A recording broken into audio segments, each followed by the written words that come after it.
Bonjour à tous. Ordre moral, deux mots qui font encore grincer les dents. Une formule devenue souvent une insulte, brandie dans chaque débat de société comme si elle désignait une menace permanente. Mais d'où vient-elle vraiment ? Le 25 mai 1873, le maréchal de MacMahon vient d'être élu président de la République. Il annonce son programme en quelques mots, rétablir l'ordre moral dans le pays. Derrière cette formule, un projet ambitieux et fragile, unir les droites, réancrer la France dans le catholicisme et voire peut-être même restaurer la monarchie. 5 années de gouvernement conservateur, 6 cabinets et une tentative de restauration qui échoue. On a longtemps traité cette période comme une parenthèse ratée, une scorie de l'histoire républicaine.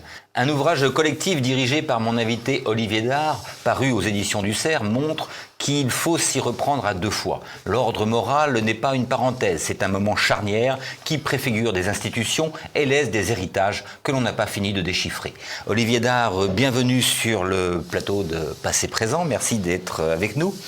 Vous êtes professeur d'histoire contemporaine à Sorbonne Université, l'un des meilleurs spécialistes français de l'histoire politique des 19e et 20e siècles, en particulier des droites, du conservatisme et des cultures politiques. Alors vous avez consacré de nombreux travaux à ces questions et publié récemment, alors avec Jean Philippet, février 34, L'affrontement chez Fayard en 2024. J'avais déjà eu le plaisir de vous recevoir à ce sujet. Charles Maurras, le nationalisme intégrale chez Duno en 2023. Vous avez également co-dirigé le dictionnaire du progressisme aux éditions du Cerf en 2022, après avoir co-dirigé le dictionnaire des populismes, également au Cerf en 2019.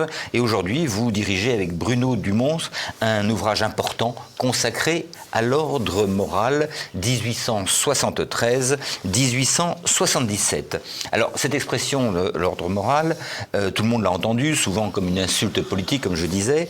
Alors, j'ai dit que c'était MacMahon qui l'avait prononcé, mais alors, dans quel contexte exactement ? Oui, alors effectivement, c'est une expression tout à fait marquante de ces années 1870 qui s'inscrit dans une temporalité bien précise, qui relève de plusieurs éléments. Le premier, ne l'oublions pas, c'est la défaite de 1870, qui est un véritable traumatisme.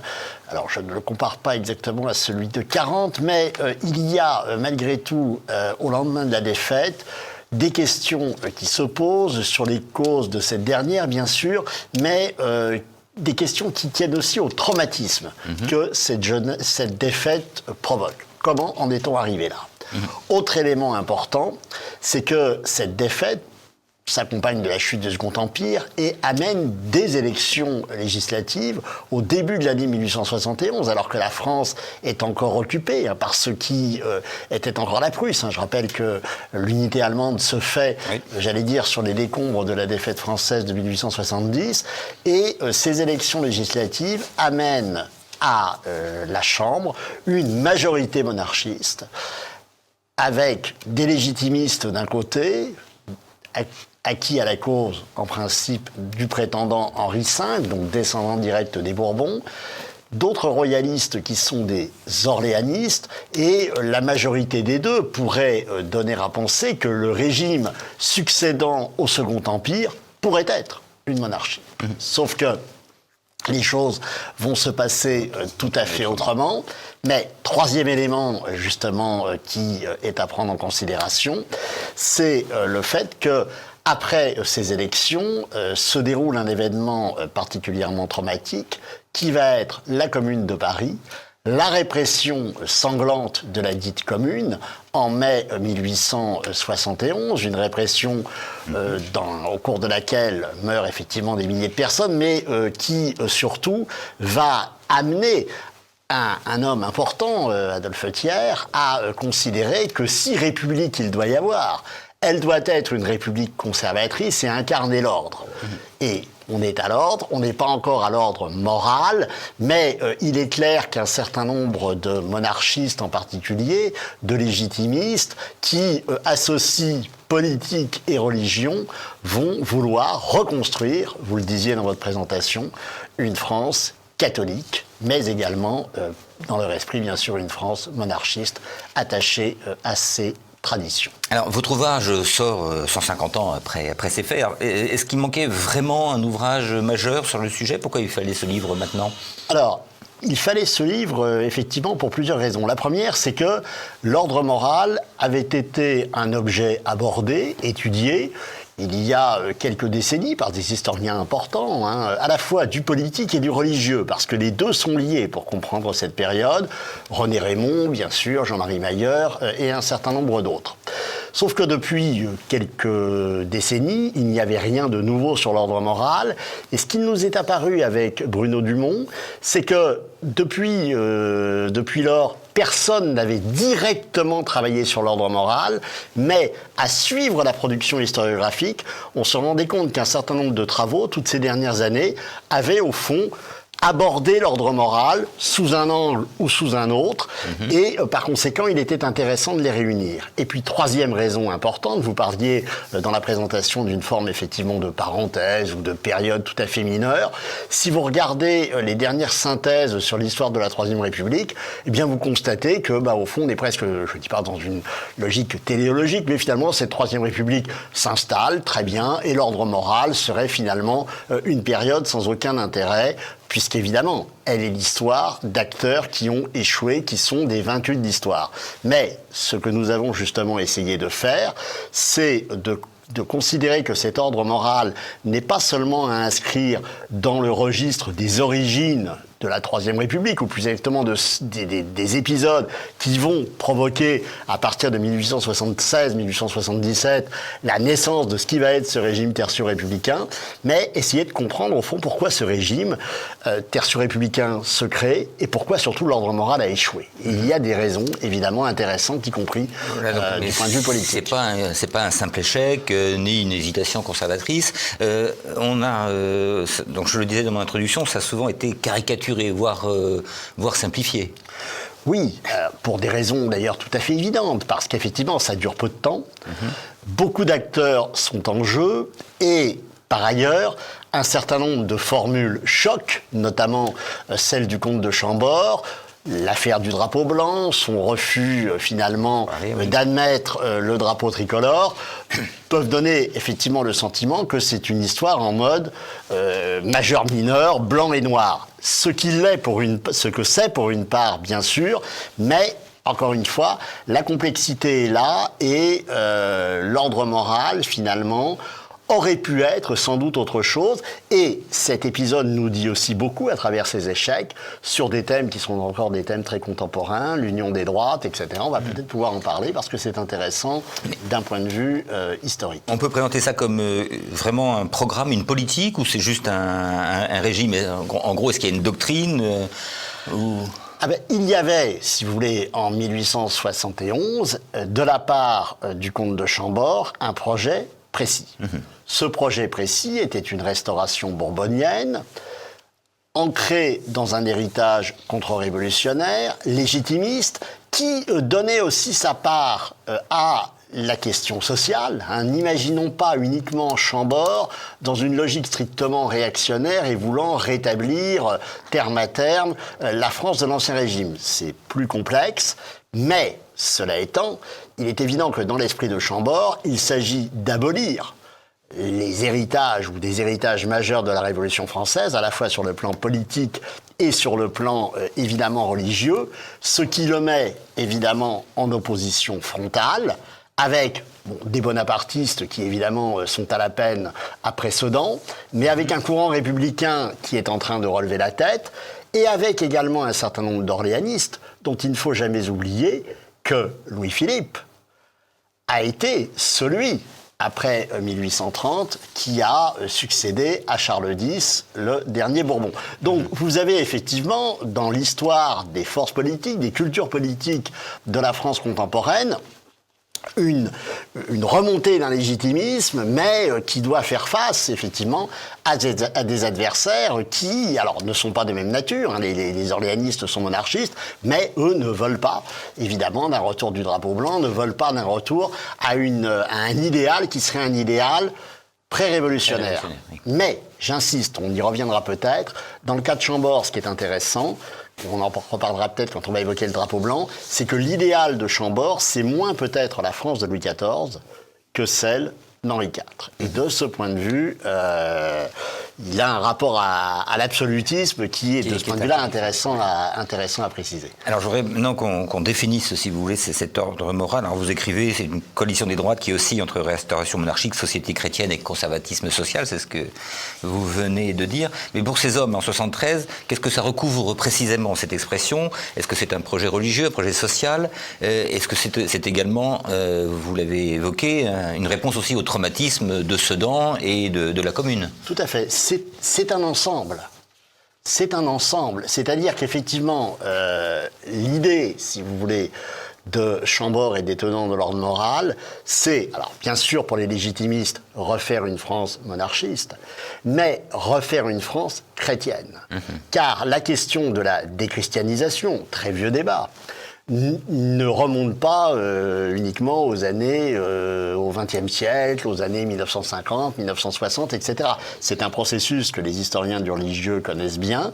Ça a déjà démarré, et l'idée d'ailleurs que si la France en est là et a subi la défaite de 1870, c'est parce qu'au fond elle aurait rompu avec sa tradition, et notamment sa tradition religieuse, est quelque chose de très prégnant chez les hommes de l'ordre moral, et ça renvoie évidemment aux réflexions qui avaient été conduites après la Révolution française, sur le thème d'une Révolution française, châtiment de Dieu.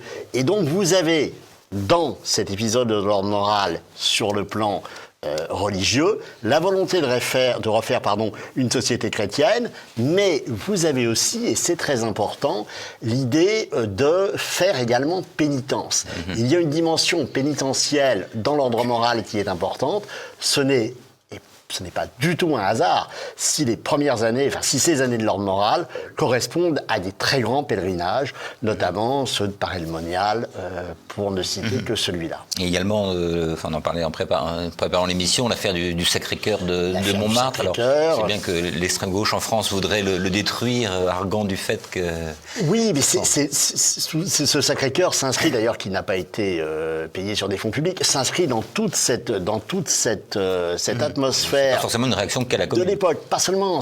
Il y a une idée, si vous voulez, qui est très importante, qui est la volonté de réenchasser le christianisme, ou disons plus clairement le catholicisme, dans la société, avec un certain nombre de démonstrations, et avec cette idée aussi que la France serait victime d'un châtiment divin. Ce qui d'ailleurs gêne aux entournures une partie de la hiérarchie ecclésiastique qui sent voir se développer chez un certain nombre de fidèles. On abordera le sujet du catholicisme après. Vous parlez également pure politique, donc je vous disais, c'est 6 cabinets en 4 ans, 48 ministres, donc des orléanistes, des légitimistes, des bonapartistes.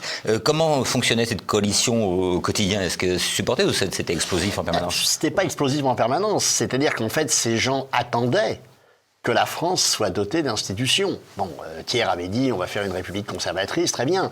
Mais je rappelle que les lois constitutionnelles, il n'y a jamais eu de constitution de la Troisième République. Il y a eu des lois constitutionnelles en 1875. Et pendant les premières années qui suivent Sedan et qui suivent évidemment les élections de 1871, la France est à la recherche d'un régime. Et si elle est à la recherche d'un régime, c'est parce que un certain nombre d'acteurs, et notamment monarchistes, espèrent bien que le vide va être comblé par la monarchie. Donc on est, de ce point de vue-là, dans une situation un peu d'attente, si vous voulez. Et l'année 1873 est évidemment, à ce moment-là, tout à fait capitale. Mais c'est une instabilité gouvernementale, c'est-à-dire que les gouvernements tombent régulièrement Oui, ils tombent parce que ce sont effectivement des coalitions relativement instables, avec effectivement un régime qui commence à être un régime parlementaire, mais avec des positions délicates, celle de Thiers en particulier. Encore une fois, on est dans une forme de provisoire. Sauf que c'est un provisoire qui dure, parce que en réalité, alors que les uns et les autres espèrent que la réponse institutionnelle va pouvoir être donnée, évidemment c'est le cas des légitimistes, mais ils ne sont pas les seuls, d'autres voient les choses autrement, eh bien ce provisoire dure, et finalement le solde de cette affaire, ça va être les lois de 75, et puis surtout la crise du 16 mai 1877, on aura l'occasion d'en reparler. Un petit mot sur MacMahon, qui est souvent présenté comme une figure un peu passive, d'ailleurs c'est Eric Anceau qui en parle, il parle des souvenirs inédits de MacMahon dans son livre. Quel président était-il vraiment ? Alors, MacMahon a pour l'époque, de par son parcours, un certain nombre de qualités, si je puis dire. C'est-à-dire que c'est quelqu'un qui est réputé effectivement monarchiste, qui a des contacts avec les légitimistes, mais qui en même temps servi l'Empire, et qui donc peut être à ce moment-là une figure, entre guillemets, consensuelle. Et c'est ce qui permet de comprendre sa promotion, effectivement, au rang de président de la République. Et d'ailleurs, un certain nombre de monarchistes espèrent bien que même après le refus de Chambord, MacMahon pourrait ouvrir la voie, être une sorte de monk, ce général monk britannique qui avait ramené la monarchie en Grande-Bretagne après Cromwell. Sauf que MacMahon, eh bien, va lui aussi progressivement perdre du crédit et MacMahon va se retrouver effectivement mis en très sérieuses difficultés en 1877 et va quitter j'allais dire, la scène politique sans avoir réussi, mais sans avoir non plus pu réussir à rétablir cette monarchie, faute encore une fois d'accord de Chambord, parce que c'est quand même bien ça la question aussi. Alors d'ailleurs, on va y venir. Vous écrivez le rêve de restauration, mais aussi celui d'un conservatisme à la française. Donc cette affaire du drapeau blanc, expliquez-la-nous. L'affaire du drapeau blanc, si vous voulez, à la fois, elle peut paraître à nos contemporains tout à fait dérisoire. C'est-à-dire qu'au fond, Chambord veut supprimer le drapeau tricolore, qui est le marqueur de la France depuis la Révolution française, des grandes batailles révolutionnaires, napoléoniennes, etc., pour le remplacer par le drapeau traditionnel, qui était effectivement ce drapeau blanc. Alors, derrière cette histoire de couleurs, il y a évidemment des enjeux importants qui sont à la fois politiques et symboliques, et qui renvoient au refus radical de Chambord de faire des concessions à la Révolution française. Il faut comprendre dans quel univers vit Chambord, ou a vécu Chambord. Je rappelle qu'il est ce qu'on a pu appeler l'enfant du miracle, puisque en fait son père est assassiné quelques semaines après sa conception. Il a été élevé par son grand-père, Charles X. Il a aussi été... sa mère était la duchesse de Berry, qui a essayé de mener des opérations en Vendée pour le faire revenir, alors qu'il était mineur, pour relancer la monarchie. Tout ça a été un échec. Il a vécu avec Madame Royale, donc la dernière rescapée du Temple, qui l'a élevé, au fond, dans un culte des martyrs de la Révolution. Et donc, il vit en exil. C'est un homme qui, à la fois, s'intéresse à la France, il y est très attaché, mais vit en même temps dans un univers intellectuel, mental, religieux, qui, évidemment, ne correspond plus exactement à ce qu'est devenu le pays. Et il fait de cette intransigeance, lui qui est un homme profondément croyant, c'est un providentialiste. Ça, il faut jamais perdre ça de vue pour comprendre Chambord. Chambord est convaincu que si Dieu souhaite qu'il revienne au pouvoir, il reviendra au pouvoir. Mais c'est un point fondamental, parce que Chambord méprise en réalité profondément la politique, méprise les manœuvres. Et quand un certain nombre de légitimistes cherchent à lui faire comprendre que le drapeau blanc, on pourrait peut-être laisser le drapeau blanc, on prend le drapeau tricolore, puis après on verra. Non. Non, mon principe est tout, dit-il. Et effectivement, il tient d'ailleurs dès 1871 à faire savoir aux Français que s'il revient, ce sera à des conditions clairement posées. Clairement posées. Il ne tient absolument pas à rentrer dans un jeu parlementaire, à un jeu de compromis, donc indirect de compromission. Et vous savez bien, et vous parliez des divisions au sein de cette Assemblée, si vous faites de la politique, vous êtes nécessairement conduit à faire un certain nombre de concessions, et Chambord n'en veut à aucun prix. Sans la question du drapeau, est-ce que la Restauration avait-elle réellement une chance ? Parce que est-ce que les divisions entre légitimistes, orléanistes, les bonapartistes étaient insurmontables ? Je pense qu'elle aurait pu avoir une chance, mais si vous voulez, en réalité, je vais vous expliquer pourquoi elle pouvait en avoir une, mais en fait, elle ne pouvait en avoir aucune, puisque de toute façon, Chambord ne voulait faire aucune concession. Mais elle aurait pu... l'histoire du drapeau. Voilà, elle aurait pu en avoir une. Pourquoi ? Parce qu'en janvier 1873, les orléanistes font déjà quelques concessions. Ils vont notamment à la messe du 21 janvier. Ensuite, Chambord rencontre l'héritier des d'Orléans et s'entend avec lui sur le fait que lui-même n'ayant pas d'enfant, ce serait un Orléans qui pourrait lui succéder. Donc, si vous voulez, et puis vous avez un certain nombre de députés légitimistes et orléanistes, je rappelle qu'ils sont majoritaires à la Chambre, qui tout au long de l'année 1873 vont tout faire pour arriver à un compromis, aller voir Chambord en Autriche, essayer d'obtenir des concessions de sa part. Sauf que Chambord, pour des raisons, encore une fois, qui sont les siennes, ne veut faire aucune concession, qu'il va désavouer d'ailleurs ceux qui vont venir le voir et qui vont, évidemment, ayant échoué, essayer de dire aux autres « mais non, mais vous allez voir, on va peut-être arriver à le faire changer d'avis, etc. » Tout ça dure quelques mois. Et effectivement, à l'automne 1873, la cause est entendue, il n'y aura pas de restauration monarchiste pour la bonne et simple raison que Chambord reste arc-bouté sur ses positions. Donc, à partir de là, évidemment, s'il ne peut pas y avoir une restauration monarchiste, il ne peut pas y avoir non plus de retour de l'Empire. Bon, les héritiers veulent mettre un petit peu en avant, les héritiers du bonapartisme mettent en avant le prétendant impérial, mais enfin, bon, c'est quand même un peu compliqué. Donc, ça va ouvrir, évidemment, la voie à une république. Et donc, on peut dire que finalement, que la République a gagné, non pas forcément par sa propre force, mais par les erreurs de ses adversaires. Les erreurs et les choix aussi, les choix. Qui ont été ceux de Chambord. Alors je voudrais maintenant en venir à la question religieuse, sauver Rome et la France au nom du Sacré-Cœur. Donc à la lecture de ce livre, c'est très important, on voit que le religieux n'est pas qu'un décor, c'est même un élément central du projet. Alors pourquoi est-ce que ce catholicisme occupe-t-il une place si centrale dans l'ordre moral? Est-ce que c'est vraiment une conviction profonde ou est-ce que c'est une stratégie politique? Non, c'est plusieurs choses à la fois. C'est une conviction profonde. Mais même chez les orléanistes ou chez les bonapartistes? Alors surtout chez les légitimistes. C'est une conviction profonde ou dans la hiérarchie catholique d'ailleurs aussi, parce que se pose à l'époque un autre problème qui est fondamental, c'est la question du statut du pape.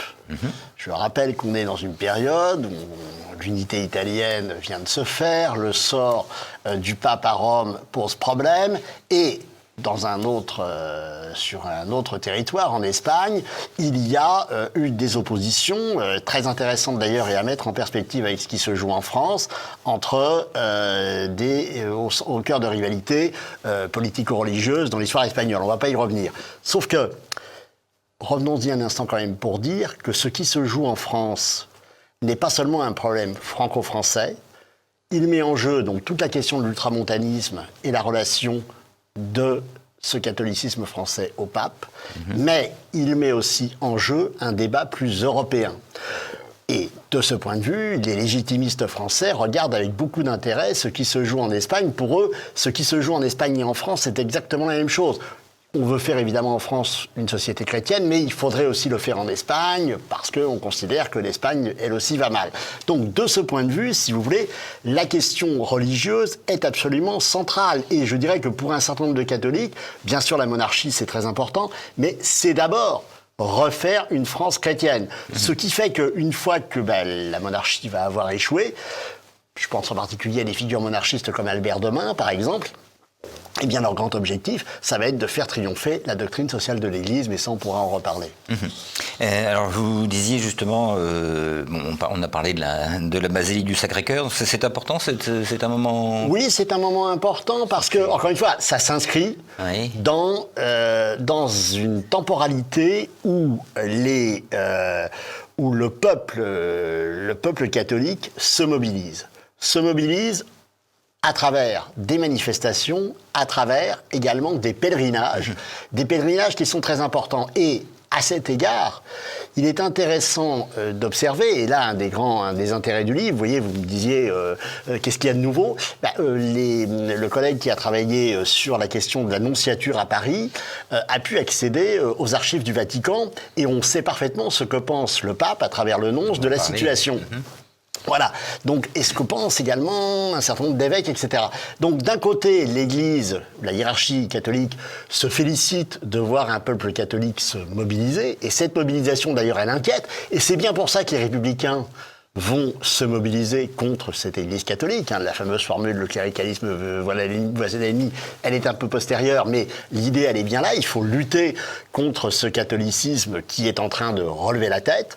Mais s'il relève la tête, c'est parce que vous avez dans le pays quelque chose qui est en train de bouger et qui renvoie à ce qu'on a déjà dit, c'est-à-dire à ce contexte propre des années 1870. Et ça bouge dans quelle classe? Aussi bien les classes populaires que la bourgeoisie? Oui, vous avez aussi d'ailleurs, absolument. Et dans l'aristocratie, bien sûr, absolument. Absolument. On le voit d'ailleurs dans la sociologie du vote de 1871, mais on le voit aussi à travers un certain nombre de pèlerinages qui sont, il y a Lourdes, il y a la Salette, il y a, on a parlé de Paray-Monial, mais il y a d'autres pèlerinages, il y a Pontmain, etc., qui sont des moments où, effectivement, c'est un véritable peuple catholique qui se mobilise. Et c'est pas seulement un catholicisme d'élite. Et de ce point de vue, c'est un point tout à fait intéressant de cet épisode de l'Ordre moral. D'ailleurs, vous soulignez le rôle des femmes également. Oui, le rôle des femmes aussi, c'est important. Donc, il y a Madame de MacMahon. Ah oui, Madame de MacMahon, elle c'est une militante. Et d'ailleurs, vous avez, dans toute l'histoire du catholicisme français, beaucoup de femmes militantes. Ça, on pourrait faire une émission entière là-dessus. C'est tout à fait passionnant. Et quand on arrive à accéder à des archives privées, et notamment à des journaux féminins, à des journaux intimes féminins, on voit que dans un certain nombre de couples catholiques, notamment dans le monde de la presse, etc., les femmes peuvent jouer un rôle extrêmement important et elles ne se contentent pas d'organiser des dîners. Ah oui. Est-ce que d'ailleurs ça peut avoir pour origine, ça peut être une des origines du refus finalement du vote, d'accorder le droit de vote aux femmes? Du point de vue des radicaux et des anticléricaux, c'est tout à fait clair, oui. Les femmes étaient réputées catholiques, sauf qu'elles ne sont pas toutes, j'allais dire, des simples grenouilles de bénitier. C'est un engagement conscient, nourri, qui s'inscrit dans une culture profonde. Et Rome, là-dedans, est-ce que le Vatican joue un rôle vraiment actif? Vous parliez tout à l'heure du nonce. Il n'y a pas d'instrumentalisation Non, parce que, si vous voulez, le Vatican se serait sans doute accommodé d'une restauration bourbonienne, ça certainement, mais le Vatican joue d'abord la carte du Vatican. Et donc, ce qui intéresse le Vatican, évidemment, ils font attention à ce qu'il n'y ait pas forcément un régime anticlérical, mais ce qui les intéresse, c'est en même temps une forme de stabilité, d'une part, de ne pas être considéré comme trop impliqué dans la vie politique française pour que ça ne revienne pas contre eux comme un boomerang. Et c'est pour ça qu'un certain nombre d'évêques, si vous voulez, très en pointe, comme Monseigneur Dupanloup, etc., ne sont pas poussés, ne sont pas poussés par Rome. Et n'oublions pas autre chose, que ce qui intéresse d'abord le Vatican, c'est le sort de l'Église catholique en France. Ce qui va permettre de comprendre plus tard, en 1891, au moment du célèbre tour de la Vigerie, à l'heure du ralliement, que si on ne peut pas faire autrement, on se ralliera, mais toute la question est de savoir ce que devient la religion catholique dans un autre type de régime. Et là, le Vatican constate, et le nonce constate que finalement, cette instabilité, cette situation un petit peu délicate d'une France qui n'est pas dotée d'institutions pérennes est problématique. Et donc, ils sont plutôt en retrait. Vous parliez d'Albert de Mun tout à l'heure. Est-ce que c'est aussi le moment de l'apparition ce qu'on appelle le catholicisme social? Oui, alors il y a Albert de Mun, bien sûr, et il y a aussi son grand ami, parce qu'ils ont forgé ça ensemble, qui est René de la Tour du Pin. Ils ont été tous les deux prisonniers après 1870. Et c'est d'ailleurs pour cela, c'est à cette occasion-là, qu'ils ont forgé leur première, réflexion, notamment sur la doctrine sociale de l'Église, notamment sur le corporatisme. Et la Tour du Pin, en particulier, a laissé des notes sur 1870 qui sont passionnantes, parce que, alors lui est un légitimiste convaincu, Albert de Mun aussi, sauf que Albert de Mun va se rallier quand la Tour du Pin ne se ralliera pas.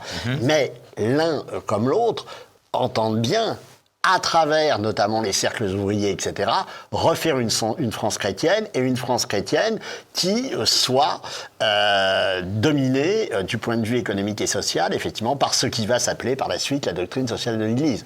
Le thème du corporatisme, le refus du profit, d'un argent indûment gagné, la référence à saint Thomas d'Aquin, qui n'est pas très loin. Donc il y a ici quelque chose d'extrêmement intéressant, avec évidemment une forme de sublimation aussi des corporations d'Ancien Régime. Le corporatisme avait perdu, je rappelle que la loi Le Chapelier avait supprimé les corporations sous la Révolution. Le corporatisme va retrouver dans ces années 1870 d'abord et ensuite, même durablement, une aura tout à fait importante autour notamment de la doctrine sociale de l'Église, d'une partie d'entre elles.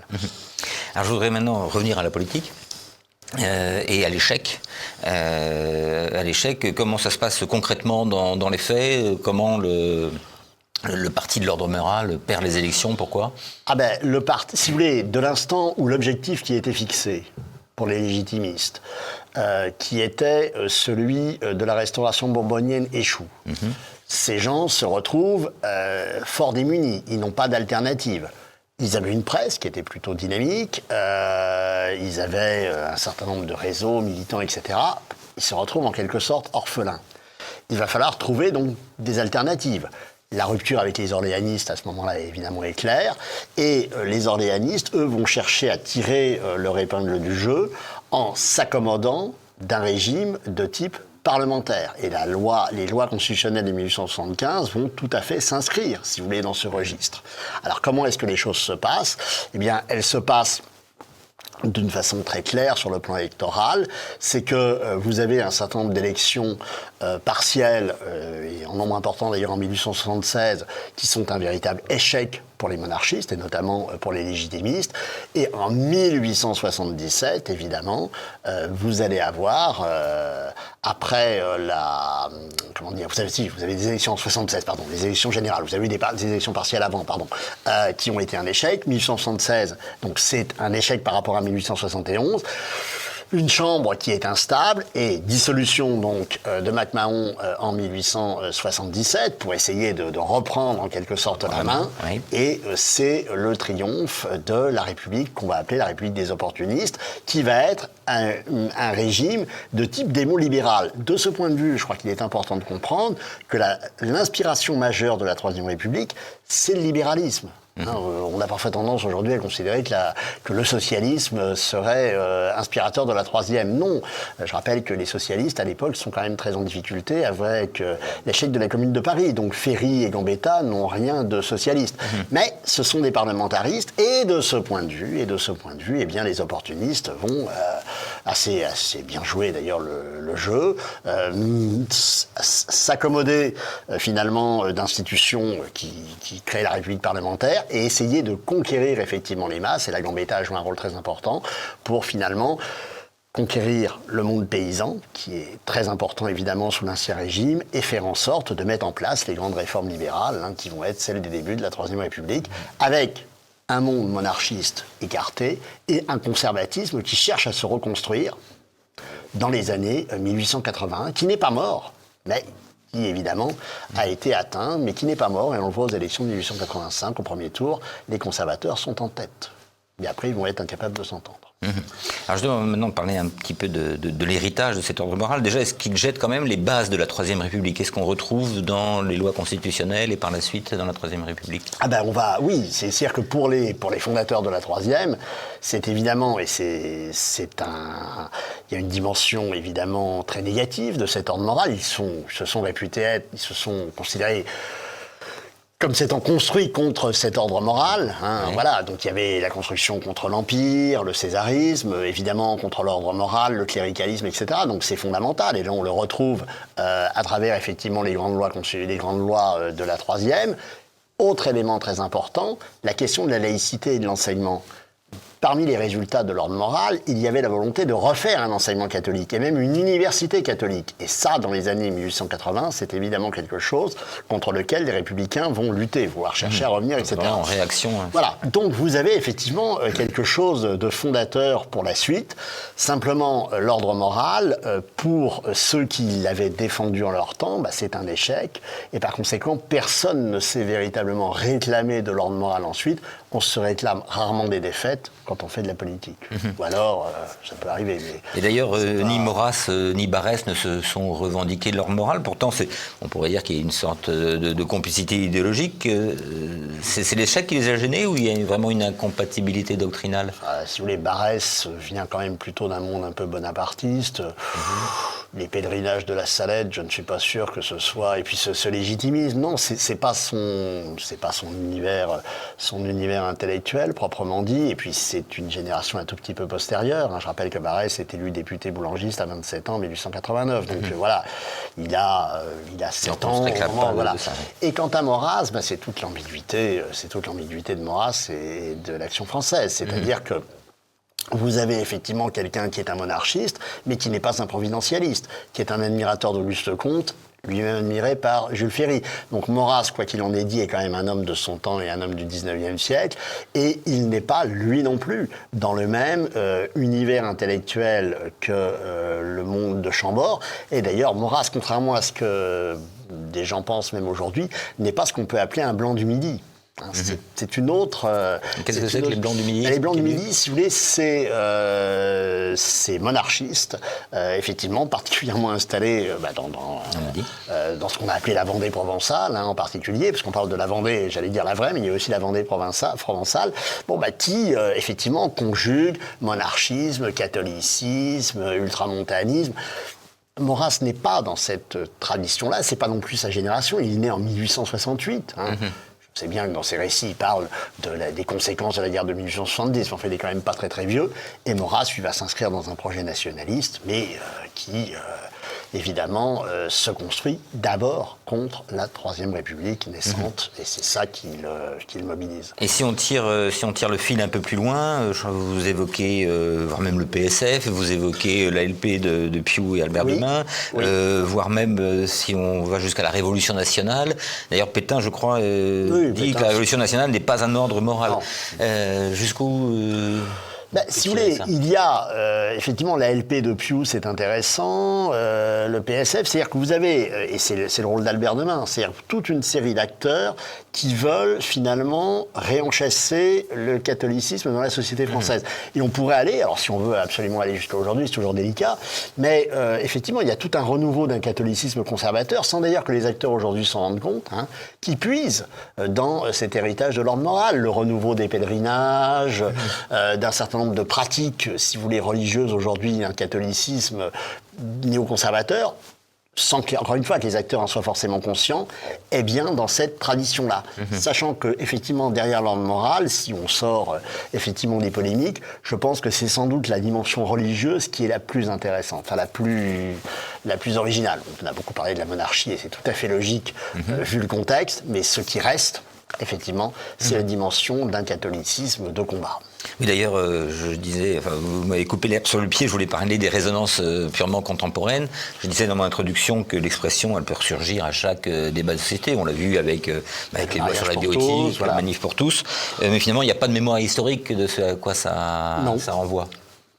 Malheureusement, parce que je pense qu'il y a à la fois, nous parlons d'un temps, mais comme souvent en histoire, qui est évidemment révolu, mais qui est, je pense, intéressant pour notre temps, de voir un petit peu comment tout ça s'est construit, et finalement réfléchir aussi en termes de permanence, par rapport à, notamment, à un certain nombre d'attitudes religieuses, de questions posées, notamment, là ça concernerait plus le milieu catholique, mais comment vivre dans une société, comment vivre en chrétien dans une société, etc., etc. Ce sont des questions qui sont celles, effectivement, que posent très clairement, très crûment, des Albert Demain et un certain nombre d'autres, qui sont véritablement des incarnations. Une fois même, la restauration écartée. Je voudrais très rapidement, on y reste quelques minutes encore, sur le livre. Donc parlez-nous un peu du livre. Il y a un collectif d'une quinzaine d'auteurs.